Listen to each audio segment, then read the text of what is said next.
नाज़रीन, peoples youth Sindh के सदर जावेद नायब लगारी की हिदायतुनि ते क़ाइद अवाम फ़ख्र एशिया शहीद ज़ुल्फ़िकार अली भुट्टो की तस्वीरुनि की बेहरमती कंदड़ PTI MNA आलमगीर पठान ख़िलाफ़ पीपल्स यूथ ऑफिस का दादू प्रेस क्लब ताईं एहतिजाजी रैली कढी।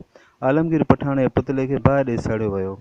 उन मौक़े ते पीपल्स यूथ ज़िले दादू के अॻुवाणनि मुर्तज़ा ॻोरड़, नूर अहमद पंवर, एतबार जामरी, सदाम बलोच, वाजिद मल्ला ऐं ॿियनि सहाफ़ियुनि सां ॻाल्हाईंदे चयो त PTI MNA आलमगीर पठान फ़ख्र एशिया क़ाइद शहीद ज़ुल्फ़िकार अली भुट्टो की बेहरमती करे पीपल्स पार्टी के अॻुवाणनि, जियालनि ऐं कारकुननि की दिल आज़ारी कई आहे। आलमगीर के अहिड़े अमल ते सख़्त लफ़्ज़नि में मज़म्मत करियूं था ऐं वज़ीर आज़म इमरान ख़ान खां मुतालबो करियूं था त PTI MNA जी सीट ख़त्म कई वञे। डिस्ट्रिक्ट रिपोर्टर फिदा हुसैन पंवर, हिदायत सिंध।